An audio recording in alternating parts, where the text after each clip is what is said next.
Good evening and welcome to NTD News. I'm Stephanie Cox. Here are today's top stories. An active shooter in an Indiana mall, but this time it's not the police who stopped him. A new poll suggests many Americans hope their nearby civilians are armed. For years, a pair of naturalized American citizens have allegedly been defrauding foreigners out of millions of dollars. One of their reported schemes, building a Chinese Disneyland in New York. Oil prices went up after President Biden's Saudi Arabia trip. Why is that? And what did the kingdom say about increasing oil production? Biden recently said he would use military force as a last resort to prevent Iran from making a nuclear bomb. But a top Iranian official says Iran already has that capability. Congress members are pushing a bill to add 4 justices to the Supreme Court, which would force the nation's highest court to reverse direction. How far are the lawmakers willing to go? Leah Thomas was nominated for the NCAA's Woman of the Year award, a nomination sparking controversy given that Thomas is transgender.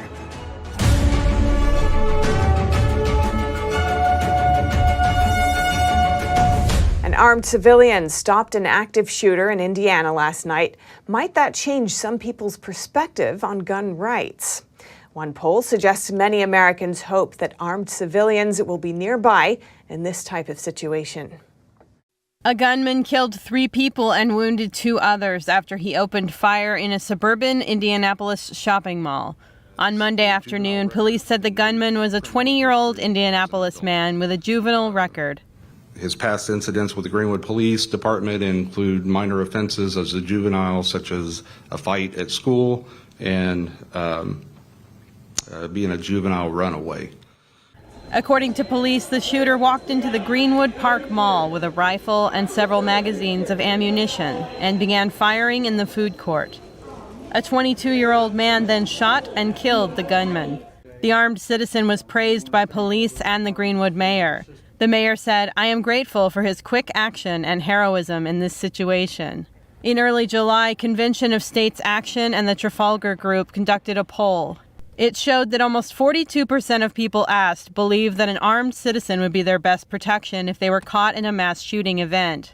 Over 62% say they are not confident their local law enforcement and government officials could identify and stop a violent person before they started a mass shooting.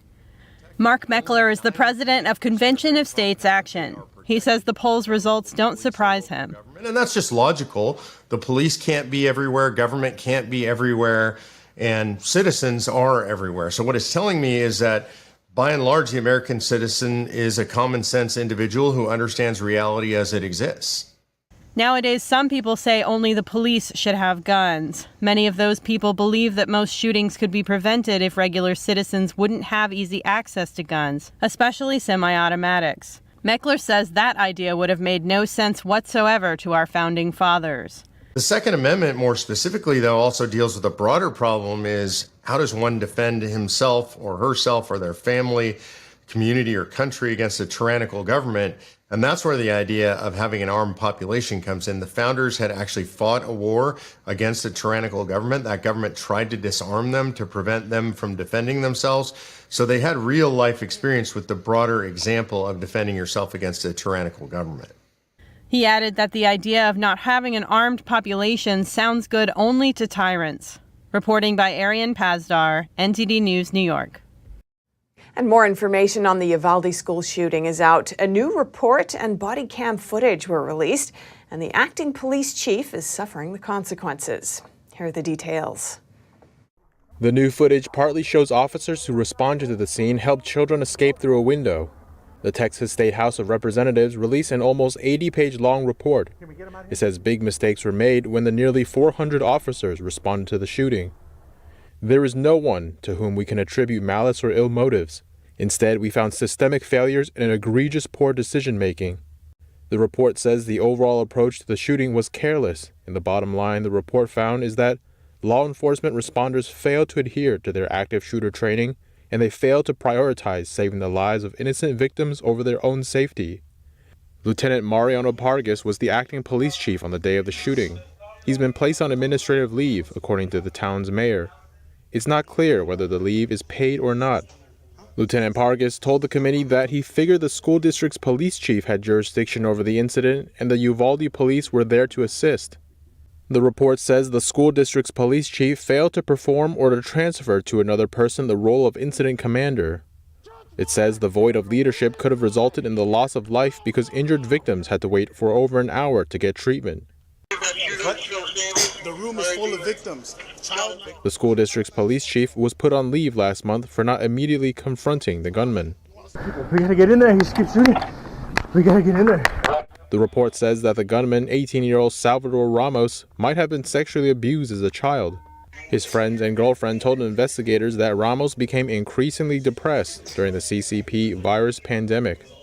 In total, 21 people died on the day of the shooting. And turning now to a fraudulent scheme that cost innocent investors millions of dollars. It ended today after 2 Chinese naturalized U.S. citizens were arrested on federal conspiracy charges. The pair claimed to have ties to former President Donald Trump. NTD's Arlene Richards has more. According to a Justice Department complaint, more than 150 investors lost millions of dollars on an investment scheme that promised to construct an educational institution in rural New York. Allegedly, many of the investors were foreign nationals living outside of the United States who were promised green cards and access to prominent U.S. politicians in exchange for their investments. Sherry Shui Li and Lian Bo Wang are accused of cooking up a multi-layered scheme which defrauded investors out of more than $27 million. The pair allegedly convinced investors by saying they had the support of prominent politicians. For example, the Patch reported that federal prosecutors said Li took a photo in June 2017 with then-President Trump at a fundraiser, then used it to solicit investments for the fake project. They also allegedly charged 12 foreign nationals $93,000 each to attend the fundraiser. A special agent said in a statement that the pair used the illegal money to live a luxurious life and make friends with prominent politicians. In December 2013, the New York Post reported that Li approached officials in a small upstate New York community about building a Disney-like China City of America, complete with an amusement park, huge mansions, and a famous Chinese city. Arlene Richards, NTD News, New York. Now to energy news. After weeks of relative declines, oil prices are again on the rise today. This came after President Biden wrapped up his Saudi Arabia trip without winning a pledge from the kingdom to boost its oil output. On Monday, Brent crude, the international benchmark, was up around 5% to more than $106 per barrel. West Texas Intermediate, the U.S. benchmark, also spiked nearly 4% to more than $101 a barrel during the day. The prices jumped after the Saudi foreign minister said boosting oil supply wasn't even raised during Biden's meeting with Arab leaders, ending speculation over an output increase. The higher prices were also propped up by a weaker dollar and concerns over tight supply. Markets will be watching the next OPEC meeting slated for August 3rd. And during Biden's trip to the Middle East, the United States and Israel made an agreement to prevent Iran from getting nuclear weapons. And President Biden said the U.S. would use military force as a last resort. Now, a senior advisor to Iran's supreme leader says Iran is capable of making a nuclear bomb. NTD's Jason Perry has that story. Attacking Iran, trying to destroy their facilities becomes a completely different game if Iran has even one operational bomb. I spoke with Dr. Connie Savasivam, who is the director of the William H. Bates Center for Public and Global Affairs, and he's also a professor of international relations. I asked him about the recent security agreement made between the United States and Israel, and he said it's not a pact or a treaty, and there's nothing legally binding about it, and it would mostly be used for political gains for both countries. On Sunday, a senior advisor to Iran's supreme leader said on Al Jazeera that Iran is now capable of making a nuclear bomb, but they haven't made the decision to build one. I might disagree with some of the more strident voices coming out of Israel or pro-Israeli Americans and so on. And that is that somehow on the very next day after Iran acquires a nuclear weapon, they're going to drop it on Tel Aviv. Okay, that's just stupid. Right? Because the Iranians might be many things, but they're not idiots. Sadasivam says Iran can use it in other ways. Look at the leverage and advantage Russia has, where it has, without any provocation or justification, brutally invaded a neighboring state, is doing all kinds of horrible things inside Ukraine. But what is Russia's claim? Nobody can attack Russia back in retaliation. Even the Ukrainians, who the Russians are attacking, the Russians are saying, you don't have a right to attack us back on Russian soil, on Russian territory. And if you dare do that, what will happen? We threaten nuclear escalation. He says Iran obtaining a nuclear bomb would embolden the Persian country, which is already covertly meddling in the affairs of many countries in the region. In Iraq, in Syria, in Lebanon, in Yemen, in Kuwait, in Bahrain. I mean, they're meddling everywhere. And of course, they're also now meddling on the other side in Afghanistan.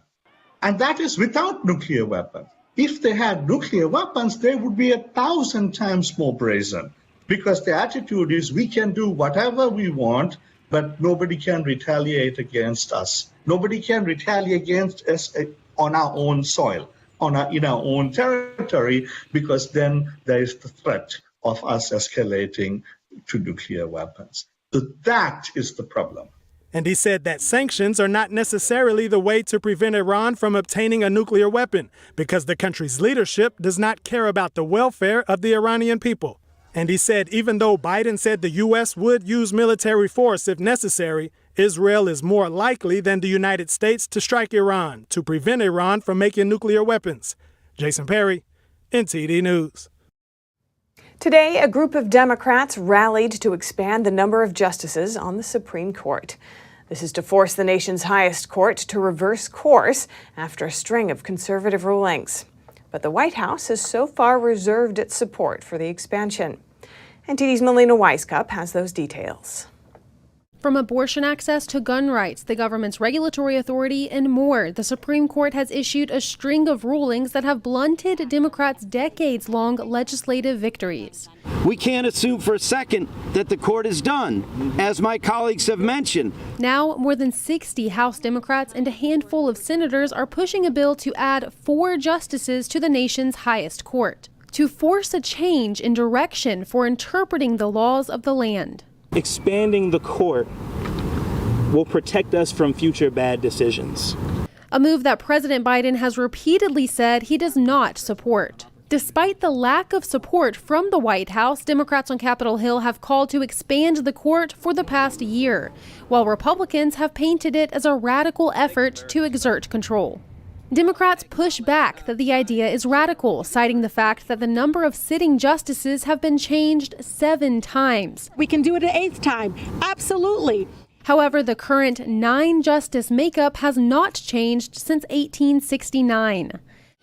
And a repeated message we heard from many of these members is that they want to hold justices accountable if they rule differently than they said they would as they were going through their Senate confirmation hearings. We asked them if this means they would be open to giving Congress or the White House the ability to unseat justices if they did rule differently than they originally said they would. Here's their response. All ideas are on the table. Our form of government is in need of remodeling, rehab. And just today, members in the Democrat-controlled House introduced legislation to solidify same-sex marriage across all 50 states. House Majority Leader Steny Hoyer says he will bring this vote to the floor this week. Reporting in Washington, D.C., Melina Weiskup, NTD News. And scrutiny continues to mount over Nancy Pelosi's husband's purchase of semiconductor stocks right before Congress's move to boost that industry. And today, the House Speaker's office responded to criticism over insider trading. Her spokesman told news outlets on Monday that the speaker does not own any stocks and, quote, has no prior knowledge or subsequent involvement in any transactions by her husband.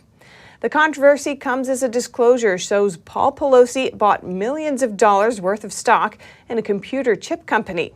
And he did it right as Congress is slated to vote on a big subsidy to the industry this week.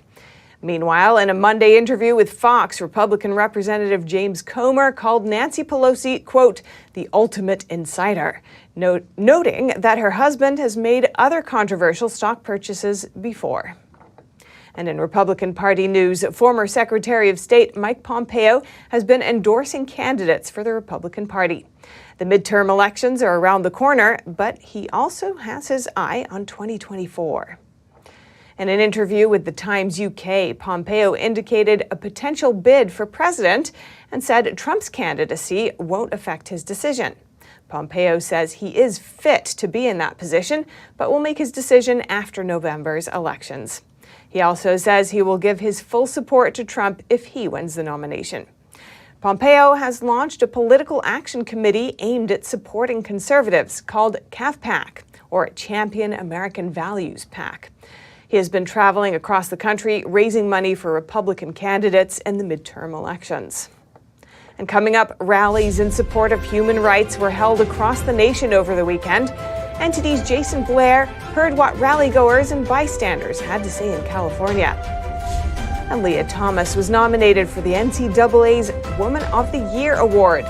NTD's Dave Martin reports on the controversy around it, as Thomas is transgender.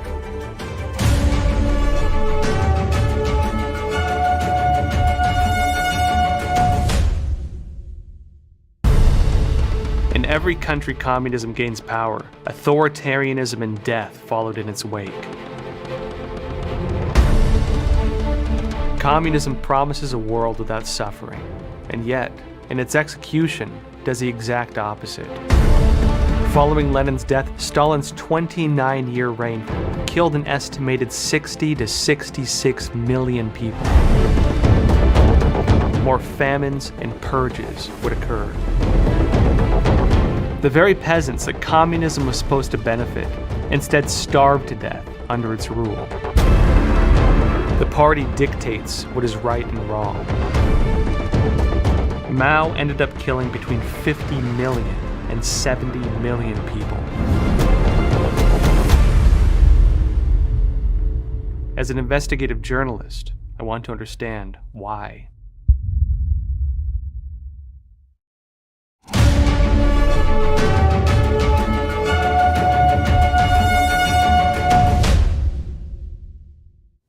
Over the weekend, there were marches, rallies, and candlelight vigils throughout the U.S. Believers of a meditation practice called attention to years of ongoing persecution and commemorated those who lost their lives standing up for their beliefs. NTD's Jason Blair has that story on the practice called Falun Gong, also known as Falun Dafa. Falun Dafa is a peaceful meditation practice that originated in China. Unfortunately, since 1999, China started persecuting the practice. San Francisco area practitioners are holding a rally with a parade to let people know about Falun Dafa and how the persecution is still going on to this day. Over 300 people paraded from San Francisco's Ferry Building to Chinatown's Portsmouth Square to commemorate 23 years of the persecution against Falun Dafa, also known as Falun Gong. In China, the Chinese Communist Party, or CCP, has arrested, abused, and killed practitioners at will since 1999.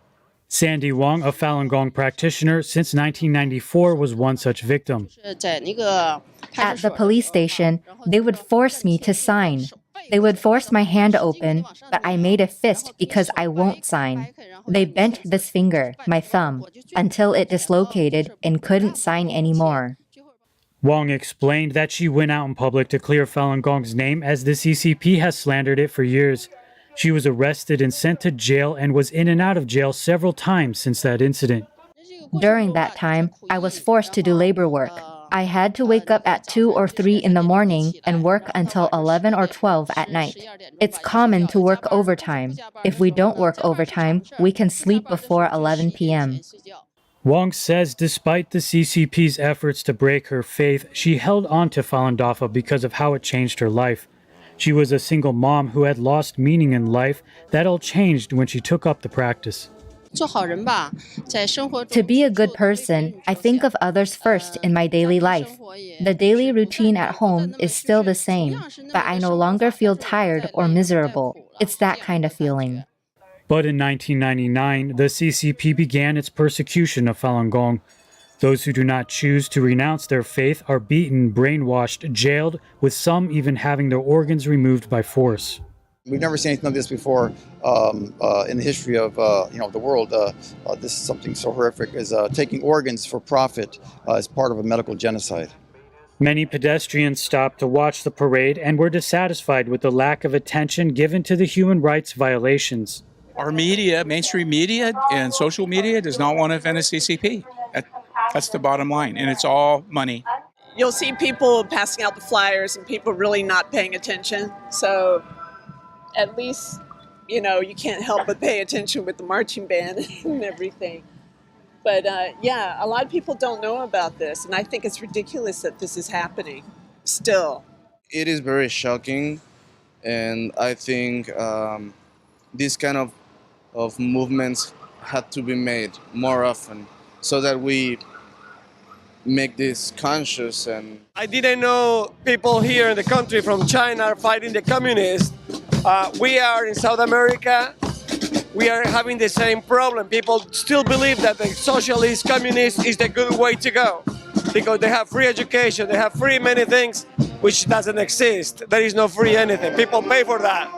The parade stopped here in Chinatown, where the marching band played a few songs to end the event. Jason Blair, NTD News, San Francisco. And staying on the West Coast, in the country's ongoing battle against drug addiction and unintentional overdoses, one county in Northern California asked for help from teens through the use of an art competition. NTD's David Lamb reports, and just a warning, some of the art may be disturbing. Now, in this county art competition for the face of fentanyl, the DA says there's 37 contestants, and they're all depicting their interpretation of the fentanyl drug crisis. It's an annual Justice for All art competition from the Santa Clara County District Attorney's Office, calling on high school students in the county to participate. I just wanted to make something that could get the point across that fentanyl is bad and it hurts you. So I used darker colors with the blue standing out on the pill. And hopefully it has some powerful imagery that can, make an impact on anyone who sees it. Fanley, a sophomore at Branham High School, earned first place from the DA's office and judges with her "One Pill Can Kill" poster. The runner-up was a freshman who depicted graphic details of fentanyl. She said she tried to put herself in the shoes of victims' families. To see if I were to express it, how would I draw it? So that didn't use any words, so I try to do my best with visuals. The top three contestants earned $1,500, $1,000, and $500 respectively. When I was doing research on fentanyl, I was seeing that it was being advertised as something that wasn't like pain meds, and it made me think of a wolf in sheep's clothing. So that's what I did. Fentanyl is a synthetic opioid, and just a few grains can result in a fatal overdose. It can be 50 to 100 times stronger than morphine. The risk is heightened when the drug is mixed with other substances. So far, 43 people in our county have died from it this year. 9 of them were 25 or younger.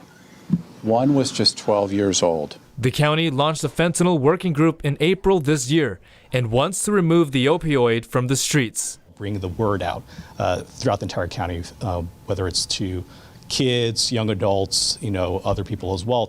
The DA's office plans to use the winning poster in an anti-overdose campaign. Fanley's message is that the opioid is destroying lives, bright futures, families, and communities. David Lamb, NTD News, California. And now over to sports news. Here's NTD's Dave Martin with today's top stories. University of Penn swimmer Lia Thomas was nominated for the NCAA's Woman of the Year award in what has become a hot-button topic. The controversy is that Lia was actually born Will Thomas before undergoing hormone replacement therapy in 2019. By 2021, Will had gone through the full hormone therapy and started swimming for the women's team under the name Lia. As a result, Thomas's ranking jumped from 462nd to 1st.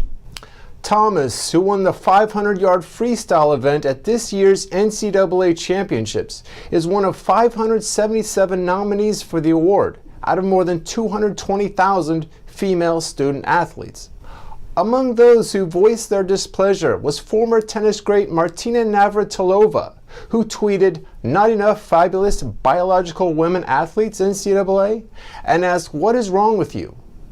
Former University of Kentucky swimmer Riley Gaines, who previously was nominated for the award, also chimed in, calling it a slap in the face to women.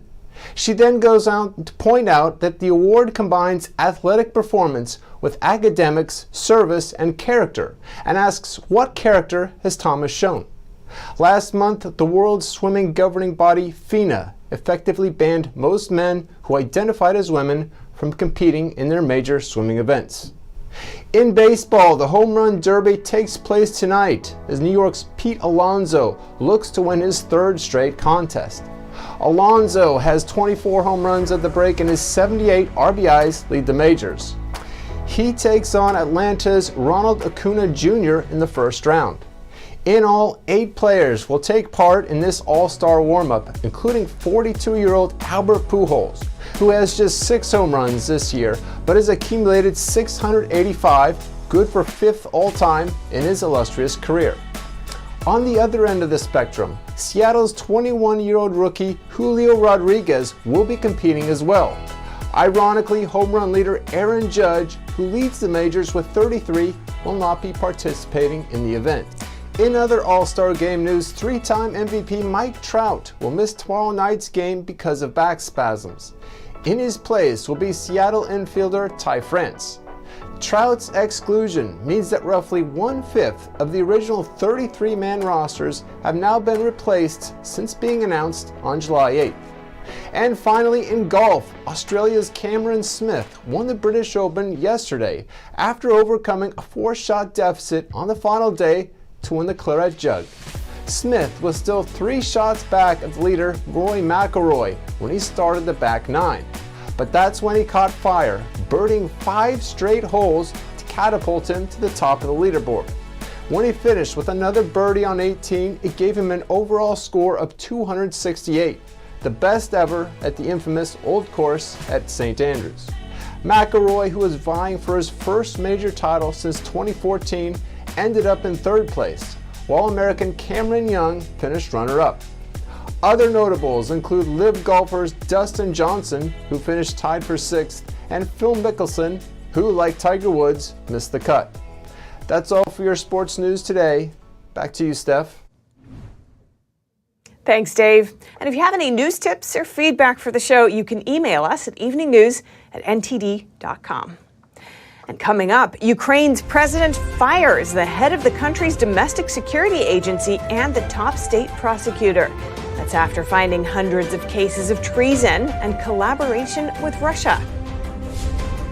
And European residents are finding ways to keep cool during a record-breaking heat wave. The hot weather has caused hundreds of deaths and huge wildfires in past weeks. Find out more in just a moment here on NTD News.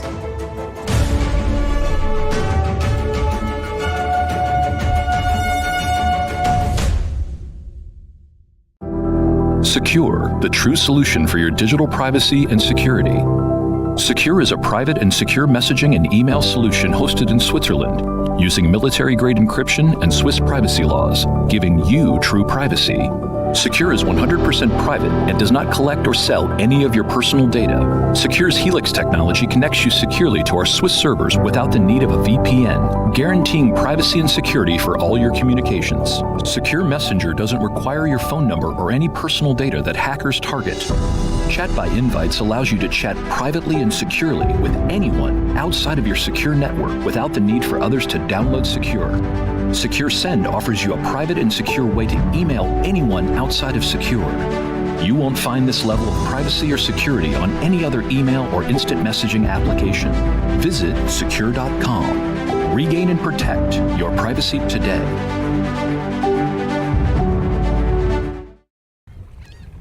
Oh, hey, doesn't it feel like there's communists everywhere?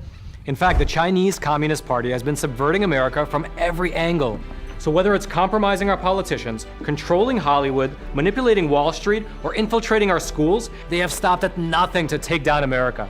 And I believe that in order for us to not become like China, we need citizens who know the truth. So go on over to getepic.com, stay informed with a subscription to the Epic Times, and you will get instant access to this infographic.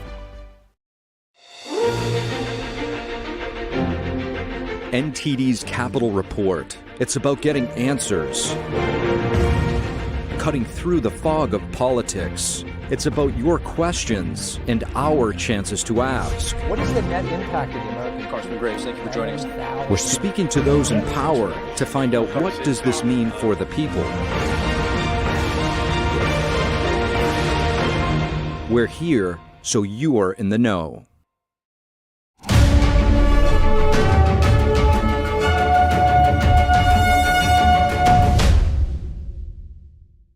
Ukraine's President Volodymyr Zelenskyy has fired the head of the country's domestic security agency, the SBU, and the top state prosecutor. That's after dozens of officials in their agencies were found to be collaborating with Russia in its invasion of Ukraine.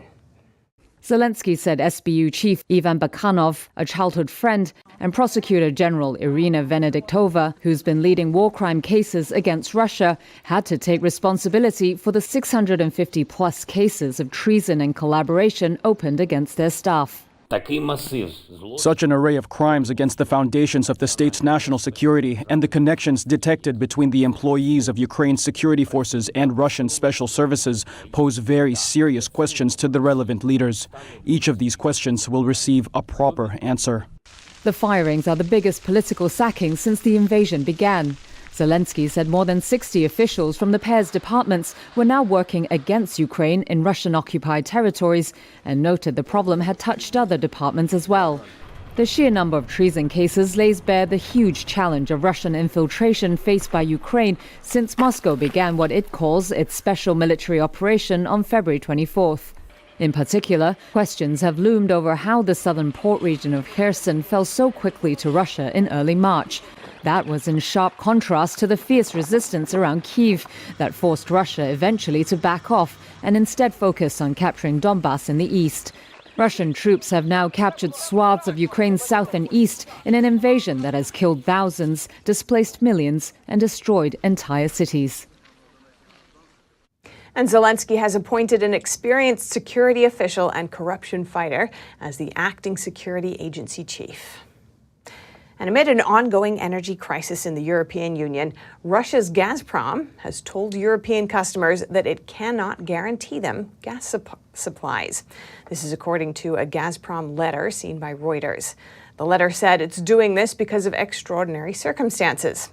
Currently, there are fears that Russia will completely cut off Europe's supply of gas.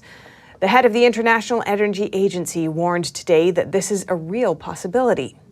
And here to talk to NTD's Don Ma about the situation is European economist Daniel Lacaille. He's chief economist at the Tressis Hedge Fund. So Daniel, thanks for coming on. Let's just get right into this issue. What kind of danger is Europe in if Russia cuts off its supply of gas completely? Well, if Russia cuts its supply of gas completely, Europe is in really, really big trouble. Because think about this. There is absolutely no source of energy that can offset the volume of gas that comes from Russia. Europe imports about 150 BCM of natural gas from Russia. It can reduce the dependence on Russian gas by importing US LNG or some some gas from Norway and other sources, but still, there is no other alternative, even if they reopen some of the coal plants, and some of the nuclear plants, it is not enough. And the combination of renewables, wind and solar, is definitely not a solution because, as you know, they're intermittent and volatile, and obviously they work with a load that is around 22 to 40%. Therefore, they cannot offset the volumes coming from Russia. Now, Russia knows how much Europe depends on it. So how likely will Russia actually do this? I think it's not that easy. On the one hand, it is true that the European Union has a tremendous dependence on Russian gas. But on the other hand, we have to ask ourselves the question, what can Russia do with that gas? Because it's not easy to sell it elsewhere. It's not easy to send it anywhere else. And the transportation system, as well as the storage system of Russia, are quite full already. So for Russia, it's also a double-edged sword. It cannot simply just turn off the taps, and it would be a massive loss of dollar and euro revenues that are much needed in this environment. Now, Daniel, what effect would the gas shortage have on European industries? Well, European industries are certainly suffering. If you think about the number of industries that would have to shut down entirely its activities if Russia decided to stop sending gas to Europe, that would certainly cause a massive recession in the European Union. There are numerous sectors that would collapse immediately. You know, between the economy, the people, industries, who would feel the pain the most? Certainly the people. Prices are already very high. Many households are being unable to accommodate the spending required, for example, for air conditioning in the middle of a heat wave. So imagine what it would be when it gets cold in winter and the price of natural gas, essential for heating, rockets to a new all-time high. People would certainly feel the impact more severely. How did the European Union get into this situation? Well, it's a very complicated situation because the so-called dependence on Russian gas was not something that was a mistake or something that was lack of planning. It was actually planned. It was perceived that having more interaction and commercial ties with Russia would improve the relationships with the Russian regime. Everybody would understand that it's even a good decision to think that by strengthening commercial ties with an autocratic regime, that regime will slowly but surely improve in terms of governance and in terms of democratic approach and openness and trade capabilities. But obviously, it's not always the way that one plans, and time obviously puts everything in a different perspective. Well, it didn't work on China when they tried to let China into the World Trade Organization. But anyways, Daniel Lacalle, Chief Economist at Tresses, thanks for coming on. Thank you very much. And now to food shortages. A pub in Germany has found a novel way to beat Europe's cooking oil shortages. It's letting customers pay for their beer with sunflower oil to ensure there's enough frying for schnitzels. Lucy Fielder has more. A Munich brewpub is beating Europe's cooking oil shortages and ensuring plentiful stocks by letting customers pay for their beer with sunflower oil. Ukraine and Russia account for about 80% of global exports of sunflower seed oil, so supplies have dwindled in many European countries because of the conflict. Bottles of rapeseed and sunflower oil have become more scarce on German supermarket shelves, and many shops ration the number of bottles per customer. Eric Hoffman is the manager of Munich's Geisinger brewery. Getting oil is very difficult for the reason that we do it in the supermarket with every private customer. There, you can only get it rationed and in smaller quantities, and if you need 30 litres a week and only get 15 instead, at some point you won't be able to fry a schnitzel any longer. To compensate for this shortage, the brewery is offering beer lovers a litre of their favourite brew for the same quantity of sunflower oil. While a litre of beer costs about $7 in German pubs, A 1 litre bottle of sunflower oil retails for about $4.50, making the offer tempting for many customers. The customers are very satisfied with it. They are helped, and we are helped. They are happy to help us. The heat wave sweeping southern Europe showed some signs of letting up today. The hot weather in the region has caused hundreds of deaths and huge wildfires in past weeks. Here's more. Authorities across southern Europe continue to battle huge wildfires on Sunday in countries including Spain, Greece, France, and Italy, with hundreds of deaths blamed on soaring temperatures. Shocked residents watched thick plumes of smoke rise above Spain's central western Heatwave Valley. Across the country in Catalonia, people were forced to flee their homes as wildfires quickly spread near residential areas. Temperatures in the country have reached as high as 114 degrees Fahrenheit or 45.7 Celsius during the nearly week-long heat wave. Residents in Madrid took to the streets in an annual water fight to battle the heat. Spain's weather agency said it would end Monday, but warned temperatures would remain abnormally high. In France, wildfires have now spread over 27,000 acres in the southwestern region of Gironde, and more than 14,000 people have been evacuated, regional authorities said Sunday, adding that more than 1,200 firefighters were working to control blazes that have grown massively over the past few days. The country has issued red alerts for several regions, the highest possible warning, urging residents to be extremely vigilant. In Italy, where smaller fires have blazed in recent days, forecasters expect temperatures above 40 Celsius or 104 degrees Fahrenheit in several regions in coming days. Over to the UK, where much of the country is in the second day of the heat wave. Wales saw record temperatures, while England experienced the hottest day of the year. The high temperatures put pressure on Britain's transit and healthcare system. NTD's Joanna Conway has more. The Met Office says Wales has provisionally recorded its hottest day on record, with the temperature reaching 37.1 degrees Celsius in Harward and Flintshire, beating the previous record for the country, which has been in place since 1990. Tuesday is predicted to be even hotter, with temperatures possibly reaching 40 degrees Celsius in parts of England. Britons are being urged to stay inside during the hottest parts of the day and keep hydrated. The UK Health Security Agency has issued a Level 4 heat health alert, described as an emergency, while the Met Office has issued the UK's first red extreme heat warning, with both running from Monday to Wednesday. In London, temperatures touched 33 degrees Celsius at 9:30 in the morning. It's very hot outside. I think staying in the shade is the best option you've got, and just keep hydrating yourself. Sunscreen obviously as well, but yeah, it's ridiculous how hot the weather's getting in Europe in general, I think. It's not that bad in the shade. Like in Alabama, it's hot and wet, so here it's kind of dry. So we haven't really minded it yet. Tomorrow's supposed to be the big day. The UK is facing travel disruption, with some schools choosing to close as the country braces for extreme heat over the next 2 days. Network Rail has warned journey times could more than double for train passengers. Speed restrictions are in place amid fears of rails buckling in the heat.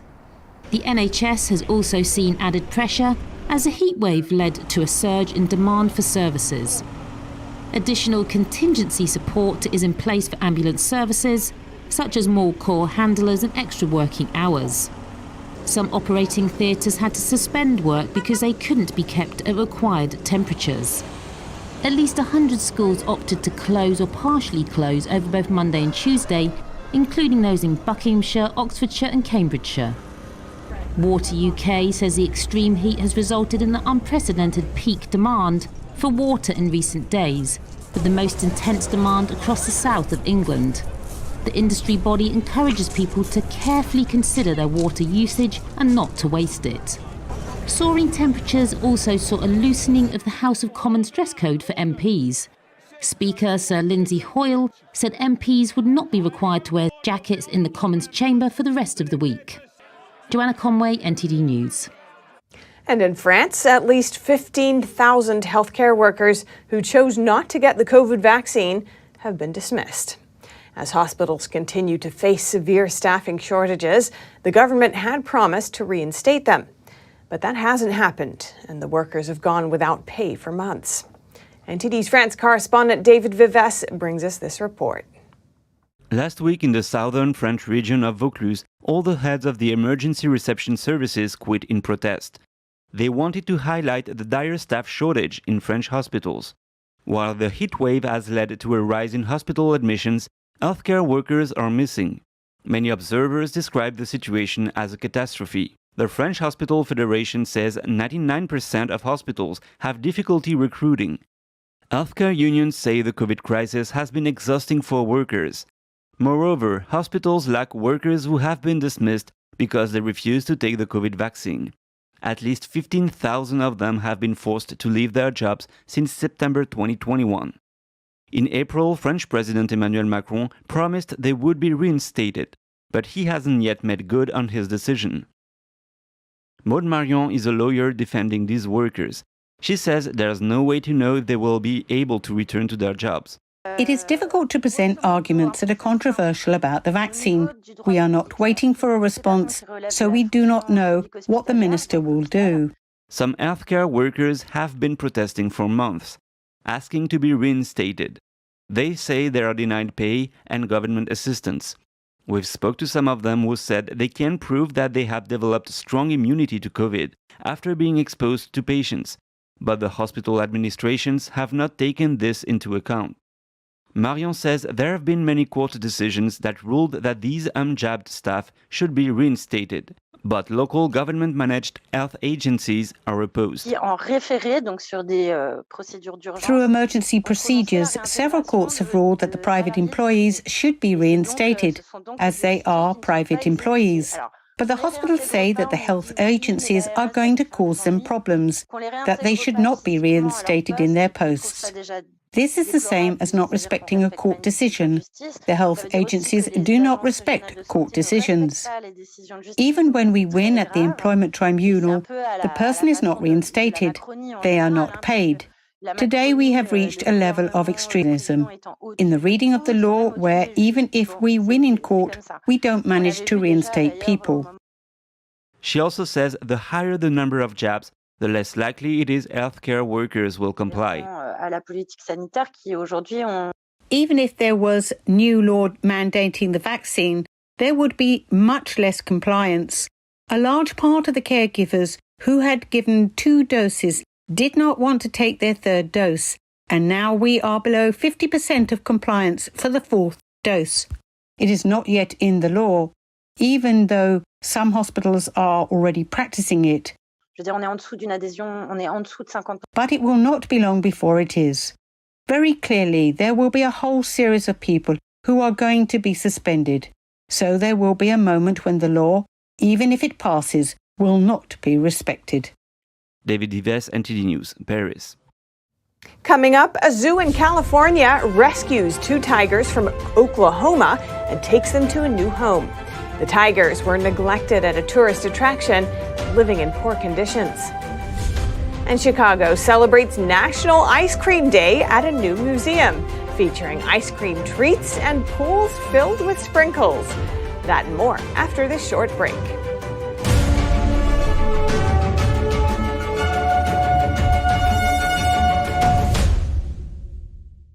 Hello, I'm Mike Lindell, inventor of MyPillow. Thanks to your support, you've helped make MyPillow become one of the fastest growing companies in America. Over the last 12 years, you've helped MyPillow create thousands of jobs right here in the USA. When I got MyPillow, I'm asleep almost immediately. I stay asleep at night and I wake up more well-rested in the morning. That's why I invented MyPillow. My patented fill adjusts to your exact individual needs and helps keep your neck supported and aligned. I'm interrupting this commercial to bring you my BOGO extravaganza. For example, you get one of my Giza Dream bed sheets and you get a second set absolutely free. Or my 6-piece towel sets. Buy one set, get another one absolutely free. Or get my classic premium MyPillow and get another one absolutely free. So call the number on your screen or go to mypillow.com and use your promo code to get my buy one, get one free offers and get deep discounts on all MyPillow products.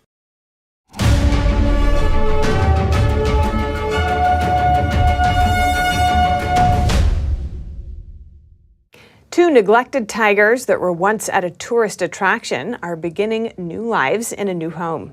California's Oakland Zoo rescued the big cats and gave them much-needed medical care. Let's take a look at how they're doing now.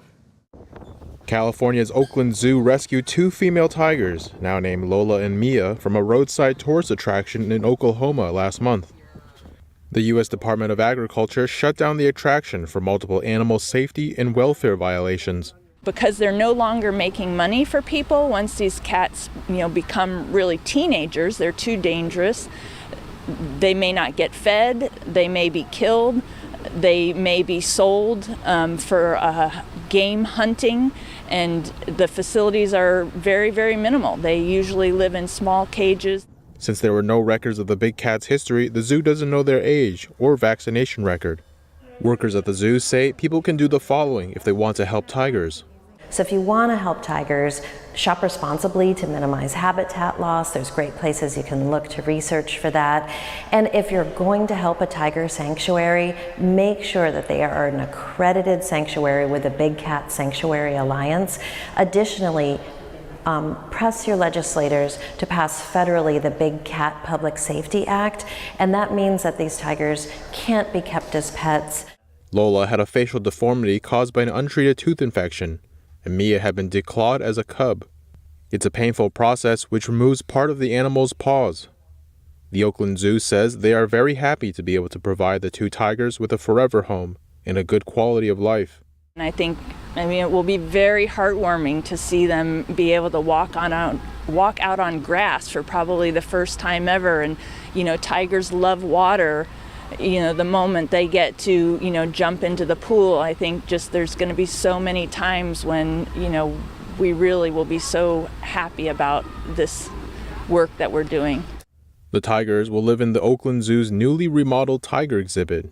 It had been empty since their previous rescue tiger passed away last year. And staying in California, a Los Angeles-based museum is holding a series of free weekend events over the summer. It's for the museum's 25th anniversary. NTD's Jackie Rios went to see what fun people were having at this weekend's festival. The Getty Center celebrating its 25th birthday by holding events all over Los Angeles County. And you're invited to the party. This weekend's two-day event is happening here at Tony Arceo's Memorial Park in El Monte with live music, food trucks, giveaways, and more. So let's go to the party. The Getty is a museum in West Los Angeles that offers art ranging from the Middle Ages to today. To celebrate its 25th anniversary, the museum put on a family-friendly event for all ages to enjoy. We just came to visit and see what it was like.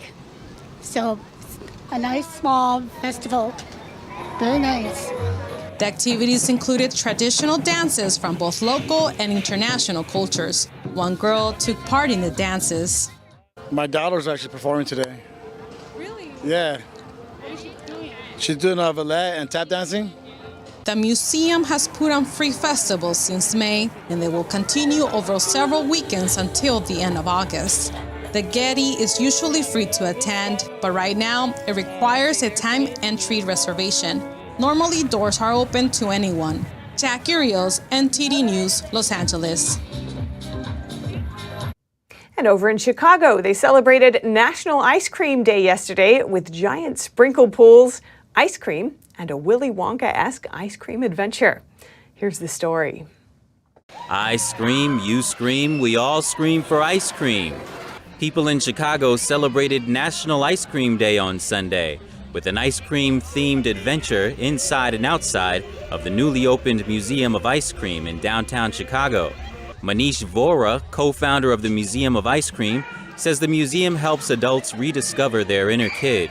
We're using the power of ice cream to get people to forget about what's going on in the outside world, forget about your worries, and actually come and play like a kid. If you tap into that inner child. The museum's interactive games draw out the childlike innocence of adults.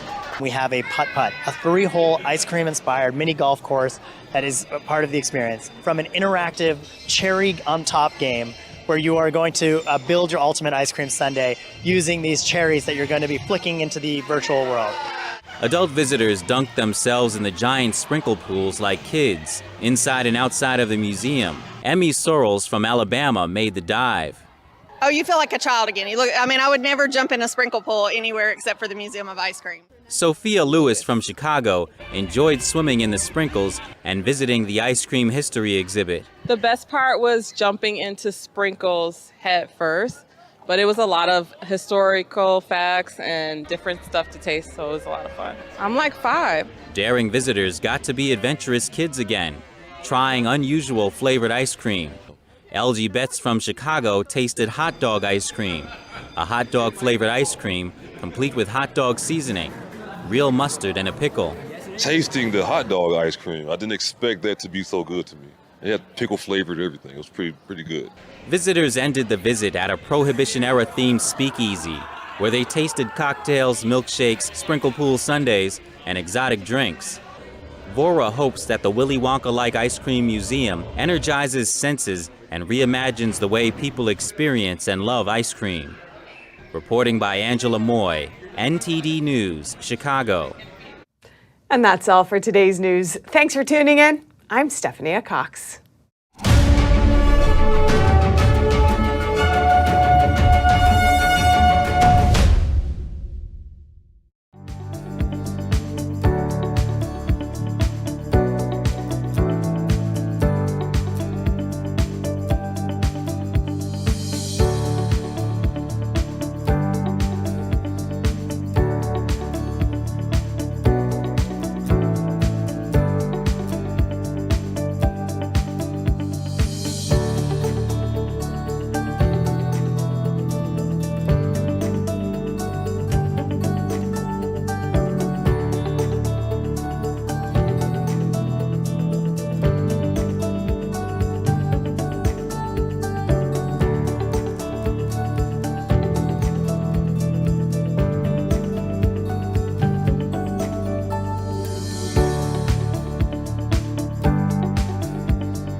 Thanks for watching us on YouTube. Did you know YouTube only keeps selective videos on its platform? So if you want to make sure you get the full picture, just subscribe to our newsletter.